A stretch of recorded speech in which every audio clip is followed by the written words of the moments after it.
Welcome to the second session of lecture series. I'm Khagendra Acharya, English faculty at Kathmandu University. This video is prepared as an initiative of Kathmandu University to provide course material online to students. It can be used for educational purpose with due acknowledgement. The lesson I'm going to discuss today is Born for Each Other. This is the text written by Pamela Withers. In today's presentation, I will discuss three components. The first component introduces the idea of good match. In the second section, I will introduce you with the content in the text. In the final section, I will ask you a few questions with the hope that the answer to these questions will help you analyze the text. I begin with information about three male members. Please see the first gentleman here. This gentleman grew up with younger sisters. He is indulgent, means he allows someone to have whatever the person wants or likes. Further, he is ready to give his wife whatever she wants. On the negative side, he is headstrong, meaning determined to do things in his own way. Now comes the second gentleman. This gentleman needs a lot of attention. The gentleman is not very ambiguous. However, he is good at manipulating. So when anyone is manipulating, the person controls somebody very cleverly and unfairly. This person succeeds by charming or by pouting. Another gentleman you can see from the picture, and he is being looked after by parents. This gentleman grew up being the apple of his father's eye. So when we say a person is apple of his father's eye, the person is loved more than any other, and he is used to getting constant attention and approval. On the negative side, he is not very good at giving. Let me introduce three females with different traits. The first female, whose silhouette appears there, had taken care of younger siblings.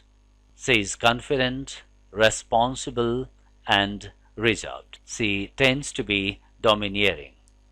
This is another female, and she grew up with several older brothers, and she is a tomboy-like. The girl likes rough and noisy activities. She flirts with men. So when we say she flirts with men, we mean she shows romantic interest in someone without any serious intentions. And finally, she needs a man appreciating these qualities. Let me introduce another female.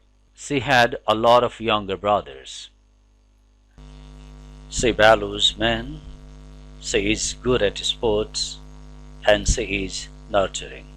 The question for you is, who do you think the first gentleman will be good for? What about the second gentleman? And the third one? With these questions, I introduce the idea of good match. A good match is a relationship in which people generally do not have any misunderstanding. Even if they have differences, they are ready to settle the differences. Now, I take you to the text. And the text that we are going to discuss today is Born for Each Other. It's written by Pamela Withers. The first component is story of Ronald and Lois. They are married for 2 decades and consider themselves a happy couple.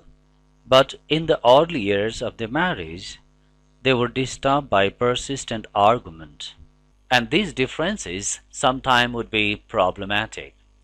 The couple wanted to find out reason. The reason they found was both of them were the onlys. That is to say, Ronald was the only child, and Louis was also the only child. This is the first component of the text.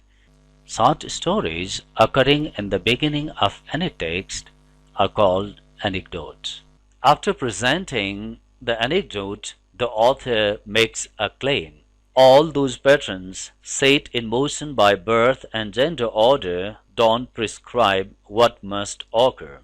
They simply describe tendencies that may need to be recognized or overcome.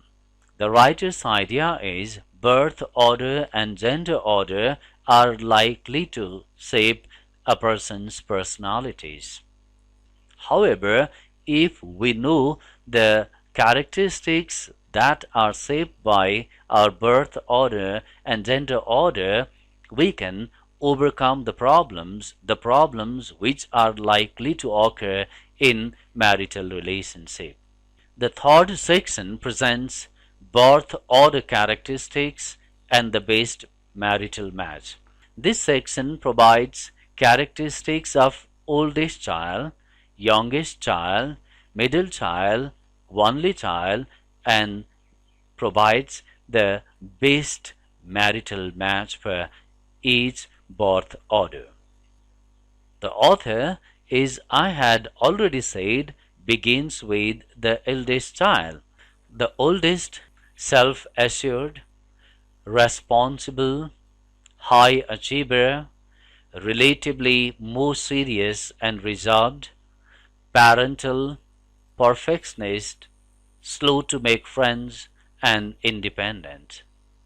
After providing a list of characteristics, the writer then goes to the issue of best match.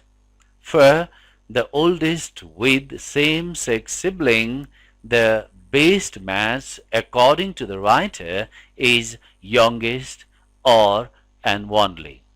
If the condition is different, let's say it's oldest sister of brothers, the best match, according to the writer, is the youngest. What is the best match for the oldest brother of sisters? In that case, the best match is youngest sister of brothers.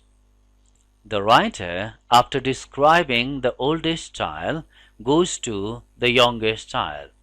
The youngest child is outgoing, adventurous, optimistic, creative, easygoing, less ambitious, manipulative, unpredictable, and romantic. What is the best match for the youngest? If it is youngest sister of sisters, the best match is oldest sibling. If it is youngest brother of brothers, the best match in that case is oldest or middle sister of brothers. For the third category, that is the youngest sister of brothers, the best match is oldest brother of sisters. For the fourth condition, that is for the oldest brother of sisters, the best match is the youngest. The writer then goes to the middle child. The middle child is introvert, anxious, self-critical, tactful, less likely to take initiatives, and less likely to achieve high academic standards. What is the best match for the middles? The best match for middles is middles or close sibling. After describing the characteristics of middle child, the writer goes to the case of only child. The only child is most comfortable when alone. The child tends to be a well-adjusted individual.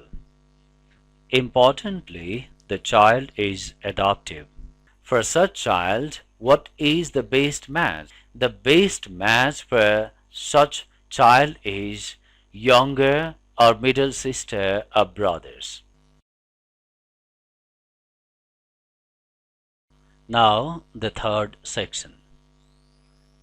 In the third section, we are going to analyze the text. To help you analyze the text, I am providing you with some questions. Answer to these questions will help you write analysis. Is the content clear? How clearly has the writer presented the content.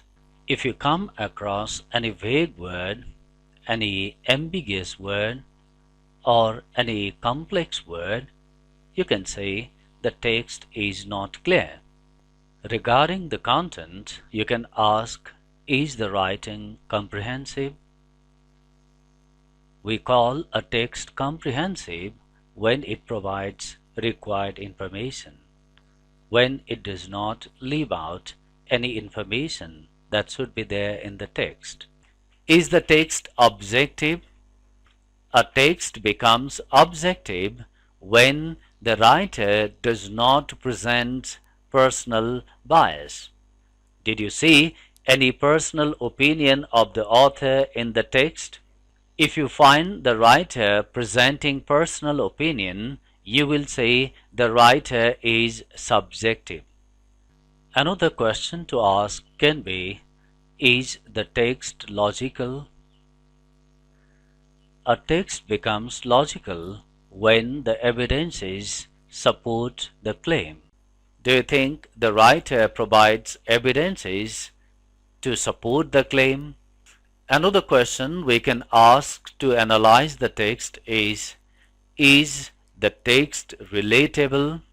That is to say, if I bring this information in my context, do I find the text matching? Next question can be, is the text interesting? Writers use a number of techniques to make their writing interesting. In this case, we find the author beginning with anecdote.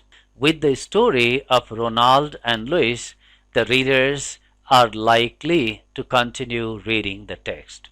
In that sense, this element makes the text interesting. Yet another question that we can ask to analyze the text can be the structure of the content. You can ask what is presented in the beginning, what comes thereafter, what is written finally. We find the writer providing anecdotes in first two paragraphs. The author's claim appears in the third paragraph.